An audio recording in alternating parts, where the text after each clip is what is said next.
दोस्तों, हमारे आज के इस वीडियो में हम आपको प्राचीन मिस्र संस्कृति, कल्चर और उस वक्त के रहन सहन के बारे में कुछ बहुत ही ज्यादा रोचक और रोमांचक जानकारी देने जा रहे हैं। इसलिए हमारे आज के इस वीडियो को आप लोग अंत तक जरूर देखते रहिए, क्योंकि हमारा आज का ये वीडियो बहुत ही ज्यादा रोचक और रोमांचक होने जा रहा है। तो दोस्तों चलिए, अब बिना बात को बढ़ाए हम सीधे चलते हैं हमारे आज के इस वीडियो की तरफ। Happy new year. दोस्तों, आजकल के दिनों में हम में से लगभग सभी लोग न्यू ईयर का सेलिब्रेशन बहुत ही ज्यादा धूमधाम के साथ करते रहते हैं। जब भी दिसंबर का आखिरी हफ्ता आ पहुंचता है तो तब से ही लगभग हम लोगों के दिलों में न्यू ईयर सेलिब्रेशन करने की तमन्ना जाग उठती है। और दोस्तों, इसी समय से ही हम नए साल आने की इस खुशी को मनाने लगते हैं। लेकिन दोस्तों, क्या आप लोग इस बात से वाकिफ हैं कि प्राचीन मिस्र के लोग भी बहुत ही ज्यादा धूमधाम के साथ नए साल आने की इस खुशी को मनाते थे? मुझे पता है कि आप लोग मेरे इस बात को सुनकर बहुत ही ज्यादा हैरान तो जरूर हुए होंगे। लेकिन दोस्तों, अब मैं आपको इस बात का पुख्ता सबूत भी देने जा रहा हूं। दोस्तों, हाल ही में टेम्पल ऑफ एजना में कुछ आर्कियोलॉजिस्ट अपनी रिसर्च को पूरा कर रहे थे और इस रिसर्च के दौरान उसे इस टेम्पल ऑफ एजना के छत पर कुछ ऐसी तस्वीरें मिली जो इस बात को बयां करते हैं कि आज से करीब 2200 साल पहले भी एंशिएंट इजिप्ट में नए साल का स्वागत बहुत ही ज्यादा धूमधाम से किया जाता था। दोस्तों, इस तस्वीर में हम एंशिएंट इजिप्ट के कुछ देवताओं को देख सकते हैं जो बहुत ही ज्यादा मौज मस्ती के साथ नए साल का स्वागत कर रहे हैं। इस तस्वीर के अंदर हम ओरियन, सोथिस और अनुकिस नाम के 3 देवताओं को देख सकते हैं जो नए साल का स्वागत कर रहे हैं। दोस्तों, यहाँ पर सोथिस सीरियस नाम के एक तारे को रिप्रेजेंट करता है। दोस्तों, इजिप्ट के माइथोलॉजी के अनुसार आज से करीब 2200 साल पहले एक बार सीरियस रात के अंधेरे में कहीं गायब हो गए थे। इसके ठीक 2 महीने बाद एक बार फिर से सीरियस रात के आसमान में दिखने लगे और इस दिन को ही इजिप्ट के माइथोलॉजी में न्यू ईयर का खिताब दिया गया है। अगर आज के मॉडर्न कैलेंडर के हिसाब से देखा जाए तो एंशिएंट इजिप्ट के लोग करीब जुलाई के महीने में ही अपने न्यू ईयर को सेलिब्रेट किया करते थे। Napoleon Bonaparte invasion. दोस्तों, शायद आप लोगों को ये सुन के काफी ज्यादा हैरानी होगी कि एक बार नेपोलियन बोनापार्ट ने भी इजिप्ट को फतेह करने की कोशिश की थी। दरअसल जुलाई 1798 में नेपोलियन बोनापार्ट अपने सैनिकों को लेकर इजिप्ट को फतेह करने की एक कोशिश की थी। लेकिन दोस्तों, इससे भी ज्यादा हैरानी की बात तो यह है कि नेपोलियन बोनापार्ट ने अपने इस अभियान में सैनिकों के साथ साथ बहुत सारे वैज्ञानिकों को भी अपने साथ शामिल किया था। असल में दोस्तों, नेपोलियन बोनापार्ट इजिप्ट के संस्कृति, कल्चर और ट्रेडिशन की तरफ बहुत ही ज्यादा आकर्षित हुए थे। वे सिर्फ इजिप्ट को फतेह करना ही नहीं चाहते थे, बल्कि उसके साथ साथ प्राचीन मिस्र के संस्कृति, कल्चर और साइंस के बारे में भी वे काफी ज्यादा जानकारी हासिल करना चाहते थे। और सिर्फ इसी वजह से ही उन्होंने अपने साथ ढेर सारे वैज्ञानिकों को इस अभियान में शामिल किया था। लेकिन दोस्तों, उनकी ये मुराद कभी पूरी नहीं हो पाई, क्योंकि इस अभियान में बार बार उन वैज्ञानिकों को तरह तरह के कठिनाई और चुनौतियों का सामना करना पड़ा था। सबसे पहले तो जिस नाव में वो वैज्ञानिक आ रहे थे, बीच समुंदर पर वो नाव डूब गई थी, जिसके चलते बहुत सारे वैज्ञानिक मारे गए थे। इसके बाद सिर्फ बचे कुचे कुछ वैज्ञानिक ही इस अभियान का हिस्सा बने थे। लेकिन दोस्तों, इस जंग में नेपोलियन बोनापार्ट को काफी ज्यादा नुकसानों का सामना करना पड़ा था। इसलिए वो इस जंग को बीच रास्ते पर छोड़कर ही अपने मुल्क में वापस आ गए थे। लेकिन उन्होंने अपने सभी वैज्ञानिकों को इजिप्ट में ही छोड़ दिया था। लेकिन दोस्तों, उन वैज्ञानिकों ने फिर भी अपने काम को जारी रखा और इजिप्ट की संस्कृति और साइंस के ऊपर छानबीन करते रहे और उनकी ये मेहनत रंग लाई उन वैज्ञानिकों ने ही रोसेटा स्टोन की खोज की थी, जो आगे जाकर मिस्र के हियरोग्लिफिक लैंग्वेज को समझने में मददगार साबित हुई। उन्होंने नाइल रिवर के ऊपर काफी रिसर्च की और मगरमच्छ के 2 अलग प्रजातियों को भी ढूंढ निकालने में कामयाब रहे। कैटफिश।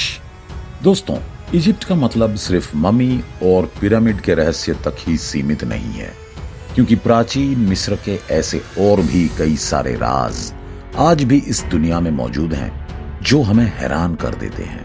और दोस्तों, अब हम आपको कुछ ऐसे ही एक रहस्य के साथ रूबरू करवाने जा रहे हैं। दोस्तों, मिस्र के राजधानी कायरो से सिर्फ कुछ ही दूर पर स्थित हैं वादी अल हितन, और यहाँ पर वैज्ञानिकों को कुछ ऐसे जानवरों के फॉसिल मिले हैं जो हमें बहुत ही ज्यादा हैरान कर देते हैं। आप लोगों को ये बात जानकर काफी हैरानी होगी कि इस जगह पर ही वैज्ञानिकों को एक ऐसे कैटफिश की फॉसिल भी मिले हैं जो आज से करीब 37 मिलियन ईयर्स पहले हमारे इस दुनिया में विराजमान थे।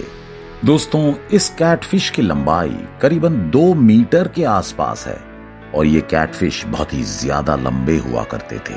सिर्फ इतना ही नहीं, मिस्र के इस खास जगह पर वैज्ञानिकों को कुछ व्हेल्स की फॉसिल्स भी मिली हैं जो आज से बहुत साल पहले हमारे इस दुनिया में विराज करते थे। दोस्तों, आप लोगों को ये बात जानकर काफी हैरानी होगी कि इन फॉसिल्स को देखकर हमें ये पता चलता है कि आज से बहुत साल पहले हमारे इस दुनिया में जो व्हेल्स पाए जाते थे उनके पैर भी होते थे, यानी कि तब के समय के व्हेल्स असल में लैंड एनिमल्स हुआ करते थे। लेकिन इसके बाद धीरे धीरे इवोल्यूशन होता गया और व्हेल्स के ये पैर उनके फ्लिपर्स में तब्दील हो गए। दोस्तों, जिस जगह पर ये वादी अल हितन इस वक्त मौजूद हैं, उस जगह पर कभी गहरा समुंदर हुआ करता था, लेकिन इसके बाद कैसे ये समुंदर सूख गया और कैसे यहाँ के व्हेल्स मरने लगे, इस बात का पता आज तक यहाँ के वैज्ञानिक लगा नहीं पाए। Book of dead.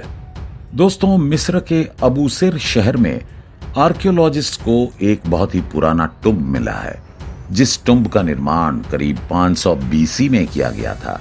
इस मकबरे को देखकर वैज्ञानिकों को यही लगा है कि ये टुम्ब बहुत ही ज्यादा पुराना है और शायद ये टुम्ब मिस्र के सबसे ज्यादा पुराने मकबरों में से एक है।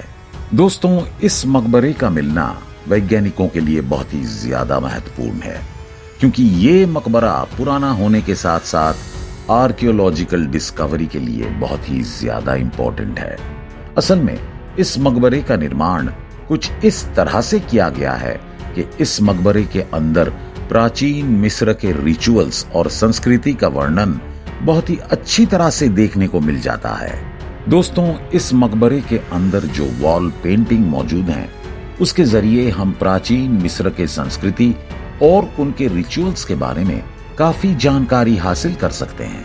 इस मकबरे के दीवारों में जो चित्र और लिपि मौजूद हैं, उसके जरिए हम ये समझ सकते हैं कि प्राचीन मिस्र के लोग कौन से देवताओं को मानते थे और कौन सी रीति रिवाजों का पालन किया करते थे। इसी मकबरे के अंदर बुक ऑफ डेथ नाम की एक किताब भी मौजूद है, जिसके अंदर प्राचीन मिस्र के काफी सारे स्पेल्स मौजूद हैं। दोस्तों, प्राचीन मिस्र के लोग देवताओं और जादू टोने को बहुत ही ज्यादा मानते थे और इस किताब के अंदर जादू विद्या से जुड़ी काफी सारी बातें मौजूद है। आप लोगों को ये बात जानकर काफी हैरानी होगी कि इस किताब के अंदर कुछ ऐसे स्पेल्स भी मौजूद हैं कि जिसके सहारे प्राचीन मिस्र के लोग सांपों को अपने आप से दूर रखने की कोशिश किया करते थे। ये बात सुनकर आप लोग थोड़े हैरान तो जरूर हो रहे होंगे, लेकिन दोस्तों, सच्चाई तो यही है कि प्राचीन मिस्र के लोग सांपों से बहुत ही ज्यादा डरते थे और उस वक्त पूरे इजिप्ट के अंदर बहुत ही बड़ी तादाद में जहरीले सांप मौजूद भी हुआ करते थे। इसलिए जहरीले सांपों से बचने के लिए भी मिस्र के लोग स्पेल्स का सहारा लेते थे। इसके साथ साथ हम आपको ये भी बताना चाहेंगे कि इस किताब के अंदर प्राचीन मिस्र के बहुत सारे देवताओं का वर्णन भी किया गया है। रोप टुम्ब। दोस्तों, हाल ही में इजिप्ट के रिसर्चर्स को एक प्राचीन टुम्ब का खोज मिला है जो मिस्र के बाकी मकबरों के मुकाबले में काफी ज्यादा अलग और काफी ज्यादा रहस्यमयी है। असल में दोस्तों, रिसर्चर्स का ये मानना है कि ये मकबरा आज से करीब 1500 साल पहले का है और ये मकबरा मिस्र के बाकी मकबरों से एकदम अलग है। दोस्तों, मिस्र के लोग डेथ और आफ्टर लाइफ को बहुत ही ज्यादा मानते थे, इसलिए मिस्र के लोग मरे हुए लोगों को भी बहुत ही ज्यादा सम्मान दिया करते थे। उस वक्त जब किसी मरे हुए व्यक्ति के लिए मकबरे का निर्माण किया जाता था तो तब उस मरे हुए व्यक्ति को प्रॉपर रिस्पेक्ट के साथ ही उसे दफनाने का काम किया जाता था। लेकिन दोस्तों, इस टुम्ब के अंदर में से जो स्केलेटन उन रिसर्चर्स को हासिल हुई थी उनके साथ ऐसा बिल्कुल भी नहीं हुआ था।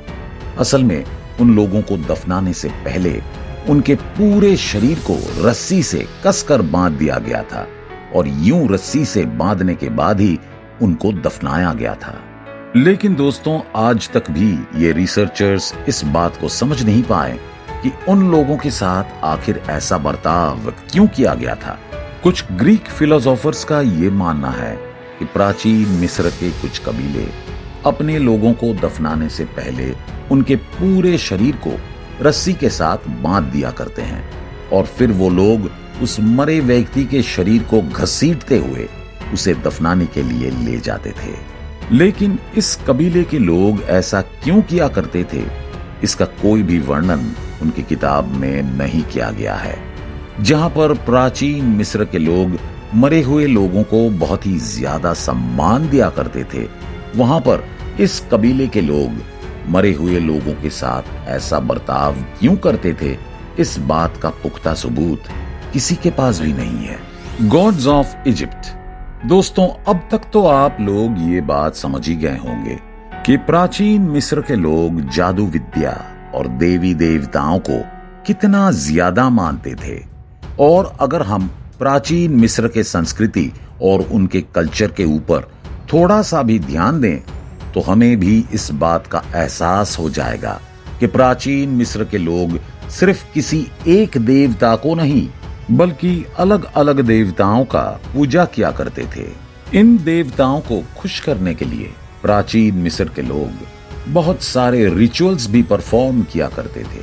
और दोस्तों, अब हम आपको प्राचीन मिस्र के कुछ बेहतरीन देवताओं के बारे में कुछ रोचक जानकारी देने जा रहे हैं। दोस्तों, मिस्र देश के लोग प्राकृतिक शक्तियों को मुख्य रूप से मानते थे। इन प्राकृतिक शक्तियों में थे सूर्य, चंद्र, नील नदी, पृथ्वी, पर्वत, आकाश और वायु। इन देवों में सबसे पहले सूर्य और नील नदी का स्थान सर्वोपरि था। मिस्र में सूर्य की उपासना की जाती थी, लेकिन इनको कुछ और नामों से जाना जाता था, जैसे कि रे, एमन और होरस आदि। बाद में सूर्य पूजा एमर रे के नाम से ही हर जगह एक रूप में फेमस हो गई।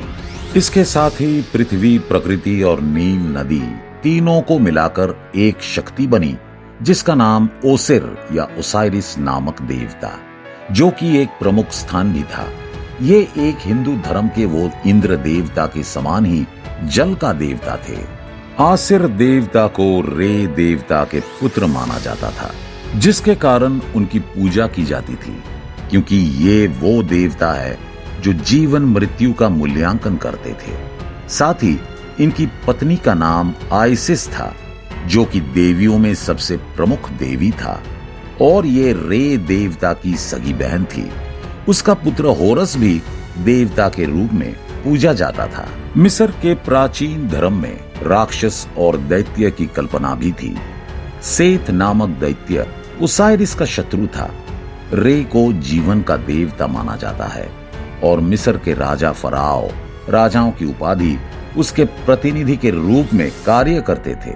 कहा जाता है कि रे, जिसे रा भी कहा जाता था, उसकी कल्पना सत्य, न्याय और नैतिक सर्वोच्चता के प्रतीक के रूप में की गई।